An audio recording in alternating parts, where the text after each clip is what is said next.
சிறந்த அப்பாக்கள் கொண்டுள்ள 12 குணங்களை பத்தி பார்க்கலாம். ஒரு தந்தையோட தரம் அவரு தனக்காக மட்டுமல்ல, அவருடைய குடும்பத்துக்காகவும் நிர்ணயிக்கும் குறிக்கோள்கள், கனவுகள் மற்றும் அபிலாஷைகள்ல காணப்படுது. அவர் ஒரு குழந்தையோட வாழ்க்கையில எல்லா வித்தியாசங்களையும் செய்யறாரு. அவர் வலிமை, ஆதரவு மற்றும் ஒழுக்கத்தோட தூணா இருக்காரு. அவரோட பணி முடிவடைஞ்சும் நன்றி எதிர்பாராம தான் இருப்பாரு. கடைசியில அவரு சிறப்பா வளர்த்த குழந்தையோட செயல்பாடுகள்ல, நடத்தையில தான் அது பிரதிபலிக்கும். உங்க சொந்த அப்பா மீதான உங்களோட அபிமானத்தை நீங்க காட்டுற வேலையில ஒரு சிறந்த தந்தையா இருக்கிறதுக்கு என்ன தகுதிகள் தேவையா இருக்கு அப்படின்றத பத்தி பார்க்கலாம் வாங்க. ஒழுக்கமானவரா இருக்கணும். ஒரு நல்ல தந்தை தன்னோட குழந்தைகளை நேசிக்கிறாரு. ஆனா அவர் குழந்தைகளை மோசமான நிகழ்வுகள்ல இருந்து தள்ளிக்க விட மாட்டாரு. அவர் தன்னோட குழந்தைகளோட தவறான செயல்களை கடுமையா மறுக்கிறாரு மற்றும் ஒரு விஷயத்தை நிரூபிக்க கடுமையான அன்பை பயன்படுத்துறாரு. தன்னோட வார்த்தைகளோட சக்தியால செய்யறாரு. வீட்டை சுத்தி உதவி செய்யறது, அப்படி இல்லைன்னா ஸ்கூல்ல சிறப்பா செயல்படுறது, இது போன்ற செயல்களுக்காக அவரு தன்னோட குழந்தைகளுக்கு வெகுமதி கொடுக்க மாட்டாரு. ரெண்டாவதா தவறு செய்ய அனுமதிக்கிறாரு. ஒரு நல்ல தந்தை தன்னோட பிள்ளைகள் மனிதர்கள் மற்றும் தவறு செய்யறது அப்படின்றது அவங்களோட வளர்ச்சியோட ஒரு பகுதி அப்படின்றத நல்லாவே தெரிஞ்சு வச்சிருக்காரு.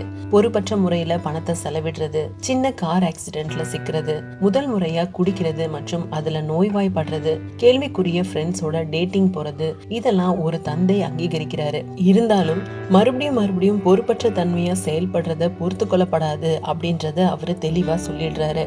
அடுத்தது திறந்த மனதுடையவரா இருக்காரு. ஒரு நல்ல தந்தையானவர் நேரம், மக்கள் மற்றும் அவங்களோட சுவை காலத்திற்கேற்ப மாறுது அப்படின்றத புரிஞ்சுக்கிறாரு. அதனால அவரு தன்னோட குழந்தைகளை கடந்த காலத்துல சிக்கி கொள்ளாம காலங்களோட நகர அனுமதிக்கிறாரு. நாலாவதா விஷயங்களை பாராட்ட கத்துக் கொடுக்கிறாரு. ஒரு நல்ல தந்தை ஒருபோதும் தன்னோட பிள்ளைகளுக்கு தான் மூலம் கிடைக்கிற எல்லாத்தையும் ஈஸியா எடுத்துக்கொள்ள அனுமதிக்கிறது இல்ல. அவங்களுக்கு கிடைக்கிற உணவுல இருந்து அவங்க செலுத்துற நல்ல கல்வி வரைக்கும் ஒரு நல்ல தந்தை தன்னோட குழந்தைகளுக்கு அவங்க பெற எல்லாத்தோட மதிப்பையும் அது பின்னாடி செய்யப்பட்ட உழைப்பையும் காட்டி கொடுக்கிறாரு. தன்னோட முதல் காரோட முதலீட்டுல ஒரு பகுதியை செலுத்த உதவ ஒரு வேலையை பெற அவர் தன்னோட குழந்தைய கேட்பாரு. மேலும் அதன் வழியே ஒரு நல்ல கல்வி எவ்வளவு முக்கியமானது அப்படின்றதையும் விளக்குறாரு. அவர் தன்னோட குழந்தைகள் தன்னை ஒரு ஏடிஎம் போல நடத்த என்னைக்குமே அனுமதிக்க மாட்டாரு. அடுத்ததா அக்செப்ட் பண்ணிக்கிறாரு.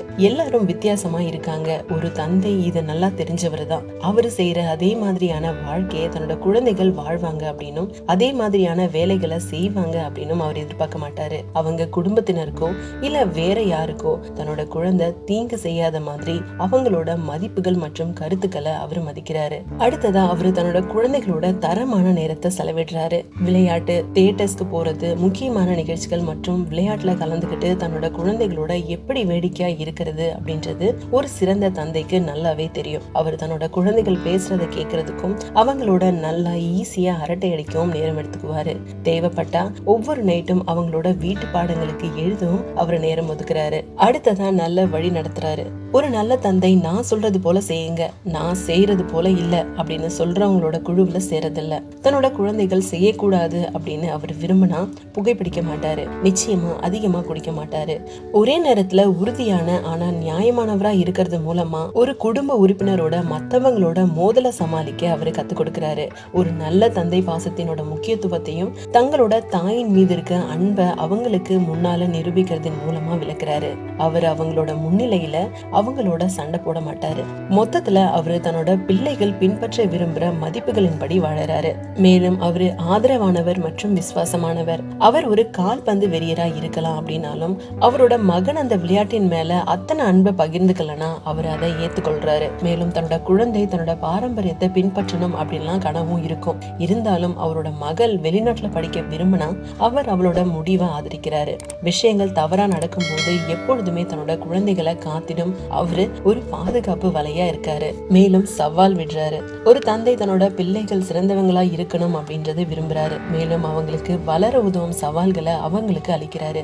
இதனோட பொருள் பின்னடைவுகளை எதிர்கொள்றதுக்கும் மோதல்களை தாங்களே தீர்க்கிறதுக்கும் அவங்களுக்கு சின்னதா சுதந்திரம் கொடுக்கிறது. மேலும் குழந்தைகளுக்கு வாழ்க்கை படத்தை கத்துக் கொடுக்கிறாரு. ஒரு நல்ல தந்தை தன்னோட குழந்தைகளை சமூகத்தின் நல்ல உறுப்பினர்களை வடிவமைக்கிறாரு. அவரு குறிப்பா சரியான ஆச்சாரம், நேர்மையா இருக்கிறது மற்றும் அவங்களோட வார்த்தையை கடைபிடிக்கிறது, நன்றி செலுத்துறது, இது போன்றவற்றை அவங்களுக்கு சொல்லி அறிவுறுத்துறாரு. தந்தையோட கடமைகளுக்காக தன்னோட சொந்த சுகங்களை தியாகம் செய்யணும் அப்படின்னு ஒரு சிறந்த தந்தைக்கு தெரியும். உதாரணமா அவர் ஒரு கடினமான நாள்ல இருந்து வீட்டுக்கு வந்து தன்னோட குழந்தைகள் தவறான நடவடிக்கையில ஈடுபட்டா அவரு சோர்வா இருந்தாலும் நிலைமையை நிவர்த்தி செய்ய நேரம் ஒதுக்குவாரு. அவரு என்னவானாலும் பாதுகாக்கிறாரு குழந்தைகளை. பாதுகாப்பு மற்றும் தேவைகளோட முக்கிய வழங்குனரா ஒரு தந்தை தன்னோட குடும்பத்துக்காக தன்னால முடிஞ்ச எல்லாத்தையும் செய்வாரு. அவரு அவங்களுக்கு வழங்குறத தன்னோட 2வது வேலையா எடுத்துக்குவாரு. மேலும் குடும்பத்துக்காக எந்த வித தீங்கும் விளைவிக்காம இருக்கிறதுக்காக அவர் தன்னோட சொந்த பாதுகாப்பை பணயம் வைப்பாரு. தனிப்பட்ட தியாகத்தின் முக்கியத்துவத்தை ஒரு தந்தை தன்னோட குழந்தைகள்ல இப்படிதான் உணர்த்துறாரு. மேலும் அவரு நிபந்தனையற்ற அன்பை காட்டுறாரு. இது ஒரு நல்ல தந்தையோட மிகப்பெரிய குணம். அவர் தன்னோட குழந்தைகளோட தவறுகள்ல வருத்தப்பட்டாலும், அவர் எதிர்பார்த்ததை அவங்க அடையல அப்படின்னு புலம்பினாலும், ஒரு தந்தை தன்னோட குழந்தைகளை எப்பொழுதுமே குறைவா நேசிக்கிறது இல்ல, எப்பொழுதும் போல முழு அன்பையே வெளிப்படுத்துறாரு. இவ்வளவும் பண்ற அப்பாக்காக நம்ம ஒரு நாள் மட்டும் நேசிச்சா பத்தாதுங்க, வாழ்நாள் முழுவதுமே நம்ம நேசிக்க கடமைப்பட்டு இருக்கோம். இந்த வீடியோ உங்களுக்கு பிடிச்சிருந்தா லைக் பண்ணுங்க, ஷேர் பண்ணுங்க, சப்ஸ்கிரைப் பண்ணுங்க. தேங்க்ஸ் ஃபார் வாட்சிங்.